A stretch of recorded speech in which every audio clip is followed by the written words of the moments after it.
कार्तिक महामहत्तम अध्याय 13। हरे कृष्णा, राधे राधे। कल कार्तिक महामहत्तम के अध्याय 12 में दीपदान के महत्व की राजा जयध्वज और एक चुईया की बहुत सुंदर और पावन कथा सुनी थी।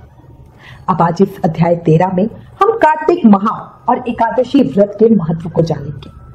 क्यों कार्तिक इतना पुण्यदायी है, क्यों एकादशी भगवान को इतनी प्रिय है, पूरी जानकारी लेंगे। शुरू करते हैं।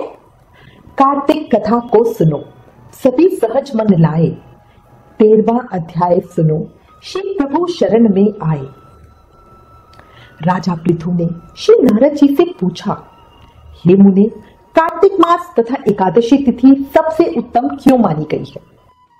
कहने लगे, हे राजन, जो प्रश्न तुमने आज मुझसे पूछा है वही प्रश्न एक समय श्री सत्यभामा ने श्री कृष्ण से किया था, और जो कुछ उत्तर श्री कृष्ण ने सत्यभामा को दिया था वही मैं तुमसे कहता हूं, ध्यान पूर्वक सुनो।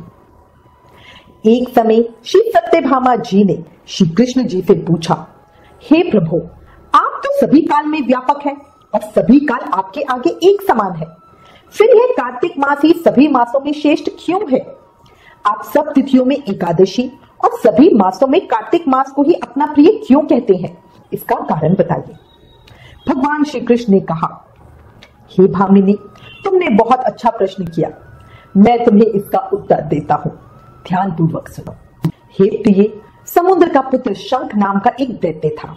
वह राक्षस बहुत बलवान एवं अत्याचारी हो गया था।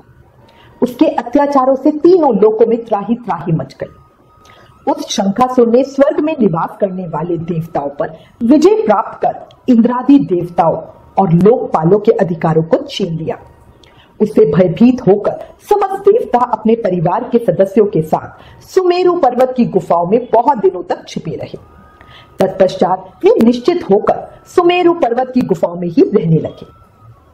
उधर जब शंखासुर को इस बात का पता चला कि देवता आनंद पूर्वक सुमेरु पर्वत की गुफाओं में निवास कर रहे हैं, तो उसने सोचा कि ऐसी कोई दिव्य शक्ति अवश्य है जिसके प्रभाव से अधिकारहीन यह देवता अभी भी बलवान है।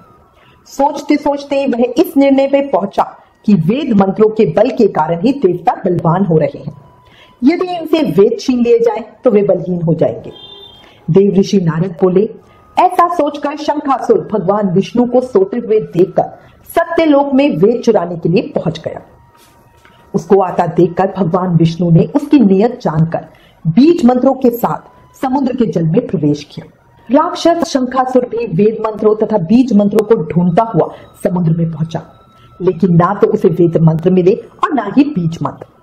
जब शंखासुर सागर से निराश होकर वापस लौटा तो उस समय ब्रह्मा जी पूजा की सामग्री लेकर सभी देवताओं के साथ भगवान विष्णु की शरण में पहुंचे और भगवान को गहरी निद्रा से जगाने के लिए गाने बजाने लगे और धूप दीप गंध आदि से बारंबार उनका पूजन करने लगे।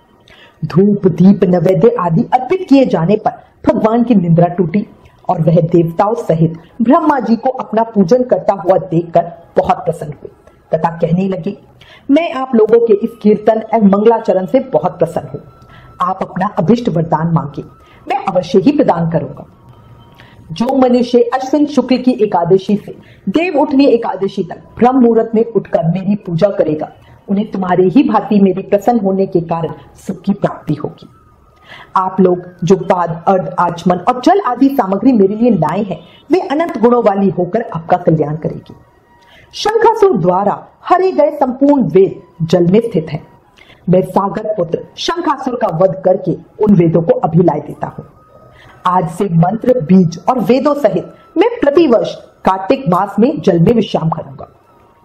अब मैं मत्स्य का रूप धारण करके जल में जाता हूं। तुम सब देवता भी मुनीश्वरों सहित मेरे साथ जल में आओ। कार्तिक मास में जो श्रेष्ठ मनुष्य प्रातःकाल स्नान करते हैं वे निश्चित ही अक्षय फल पाते हैं। हे देवेंद्र, कार्तिक मास में व्रत करने वालों को सब प्रकार से धन, पुत्र, पुत्री आदि देते रहना और उनकी सभी आपत्तियों से रक्षा करना। हे धनपति कुबेर, मेरी आज्ञा के अनुसार तुम उनके धन धान्य की वृद्धि करना, क्योंकि इस प्रकार का आचरण करने वाला मनुष्य मेरा रूप धारण करके जीवन मुक्त हो जाता है। जो मनुष्य जन्म से लेकर मृत्यु पर्यंत विधि पूर्वक इस उत्तम व्रत को करता है वह आप लोगों का भी पूजनीय है। आप लोगों ने मुझे एकादशी तिथि को जगाया है, इसलिए यह एकादशी मुझे बड़ी प्रिय है। हे देवताओं, यह दोनों व्रत नियम पूर्वक करने से प्राणी मेरे समीप पहुंचते हैं। इन व्रतों के करने से जो फल मिलता है वह अन्य व्रतों से नहीं मिलता। इसलिए हर मनुष्य को सुखी और निरोगी रहने के लिए कार्तिक महात्म और एकादशी कथा सुनते हुए उपयुक्त नियमों का पालन करना चाहिए। नारद जी बोले। ऐसा कहकर भगवान विष्णु ने मछली का रूप धारण किया और विंध्याचल पर्वत पर तप कर रहे महर्षि कश्यप की अंजलि के जल में जा पहुंचे। महर्षि कश्यप ने दया करके उस मछली को अपने कमंडल में रख लिया। जब उसने बड़ा रूप धारण किया तो उन्होंने उस मछली को कुएं में डाल दिया। जब वह मछली कुएं में भी ना समा सकी तो उन्होंने उसे तालाब में डलवा दिया। जब वह तालाब में भी ना रह सकी तो उन्होंने उसे समुद्र में डाल दिया। वह मछली वहां भी बढ़ने लगी। फिर मत्स्य रूप भगवान विष्णु ने इस शंखासुर का वध किया और शंखासुर को हाथ में लेकर बद्री वन में आ गए। बद्रीनारायण में आकर उन्होंने संपूर्ण ऋषियों को बुलाकर इस प्रकार आदेश दिया, मुनीश्वरों, तुम जल के भीतर बिखरे हुए वेद मंत्रों की खोज करो और जितनी जल्दी हो सके उन्हें सागर के जल से बाहर निकाल लाओ।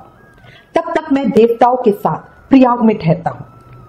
तब उन तपोबल संपन्न महर्षियों ने यज्ञ और बीज मंत्रों सहित संपूर्ण वेद मंत्रों का उद्धार किया। ऋषियों ने वेदों को 6 अंगों छंद, व्याकरण, कोश, वैधक, ज्योतिष, स्मृति सहित तपोबल द्वारा समुद्र में से ढूंढ निकाला। जिस वेद का जो भाग जिस ऋषि को मिला तब से वह भाग उसी ऋषि का माना गया। तदंतर सब ऋषि एकत्र होकर प्रयाग में गए।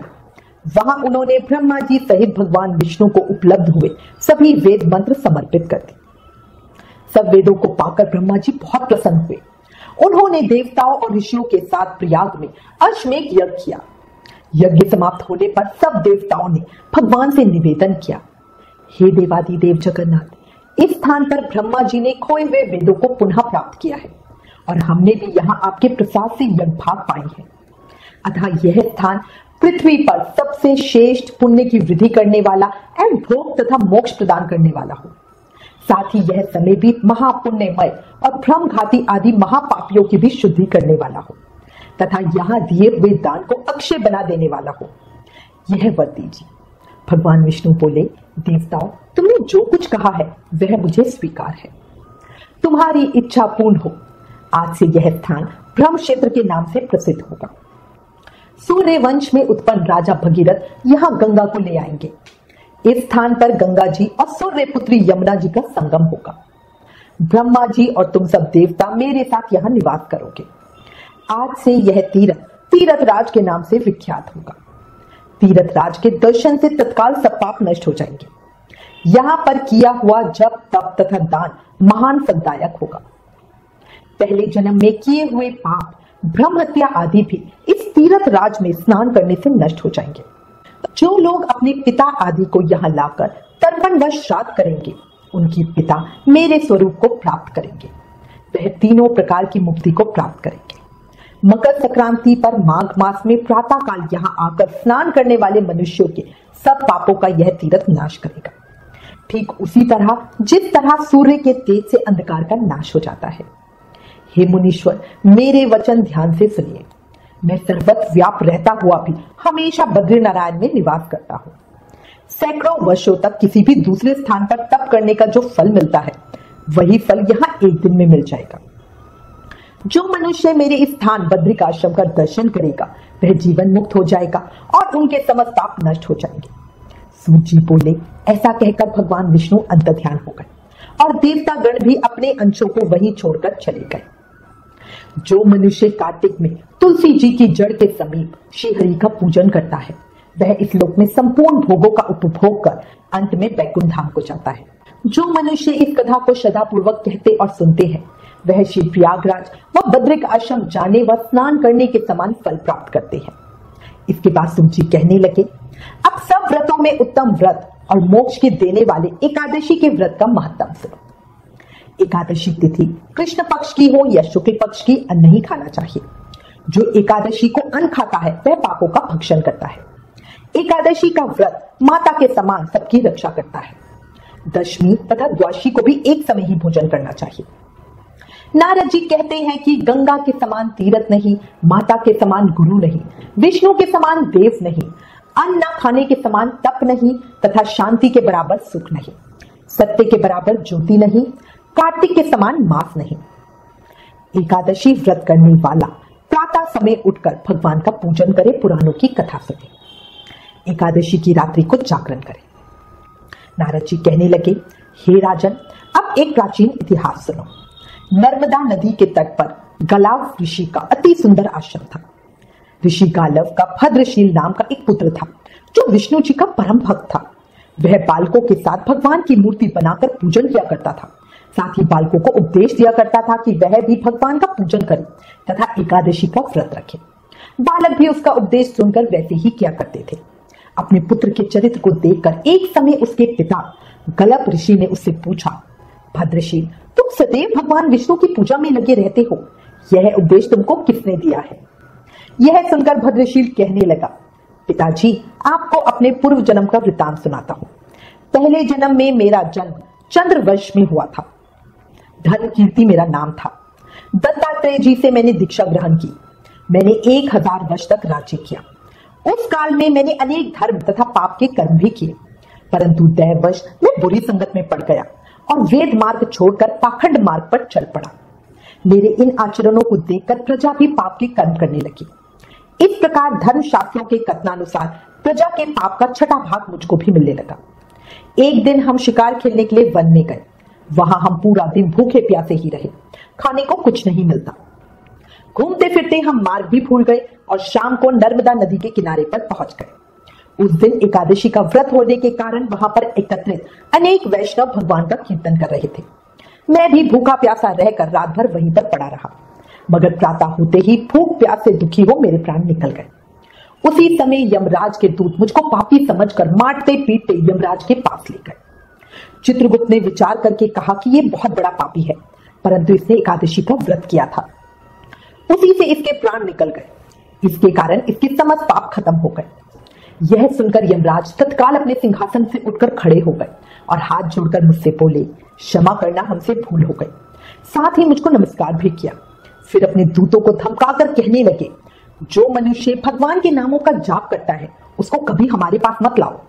जिसने अनजाने में भी एकादशी का व्रत किया हो तब भी उसके सब पाप खत्म हो जाते हैं और उसको हमारे पास आने की आवश्यकता नहीं पड़ती। इसके बाद यमराज ने मेरा पूजन किया और फिर मुझे सुंदर विमान में बिठाकर विष्णु लोक भेज दिया। हजारों वर्ष तक इंद्रलोक तथा विष्णु लोक में रहने के पश्चात अब मैंने यहाँ पर जन्म लिया है।